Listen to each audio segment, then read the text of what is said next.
Alors, les zoos ont pour mission de participer à la conservation de la biodiversité ex situ ou in situ. In situ, ils peuvent le faire de différentes manières, soit en finançant des programmes, en finançant des associations qui travaillent dans différentes parties du monde pour préserver telle espèce ou tel habitat, soit ils peuvent participer plus directement en envoyant des personnels qui vont travailler sur ces programmes de réintroduction directement, qui vont apporter leur savoir-faire aux populations locales, aux groupes, aux associations locales qui vont travailler soit sur des habitats, soit sur des espèces. À la ménagerie, le zoo du Jardin des Plantes, nous présentons au public 167 espèces actuellement.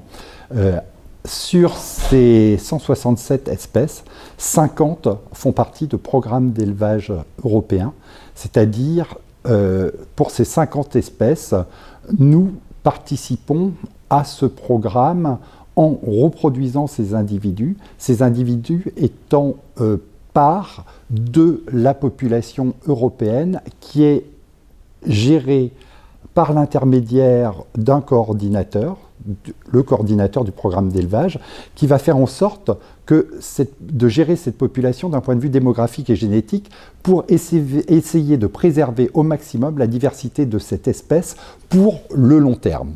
Donc ces programmes d'élevage, nous participons à 50 de ces programmes.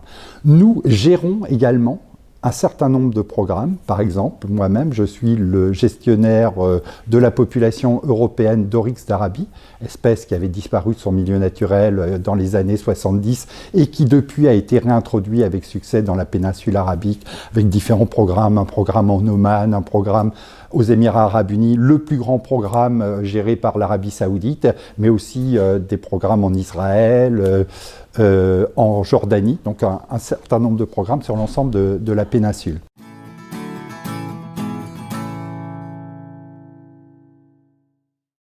Les zoos, c'est un lieu en ville où vous avez encore cette nature, ce contact direct avec l'animal. À la télé, on voit des animaux dans des reportages, mais c'est quelque chose de virtuel. C'est comme on utilise son téléphone portable tous les jours.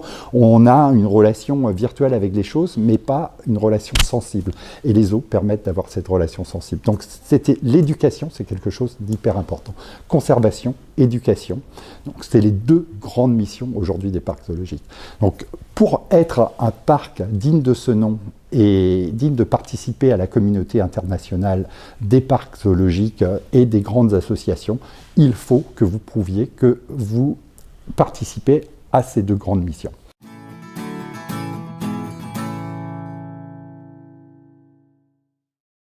C'est la troisième grande mission des parcs zoologiques, une mission qui fait partie des 3 missions qui sont données par le HASA. C'est également des missions qui sont suggérées par les textes de loi, par la directive européenne de 1999 et par l'arrêté ZOO de 2005. Et dans cet arrêté ZOO, il est dit que les zoos doivent participer à des programmes de conservation, participer à la recherche dont les résultats vont favoriser la conservation des espèces et participer à des programmes d'éducation du public.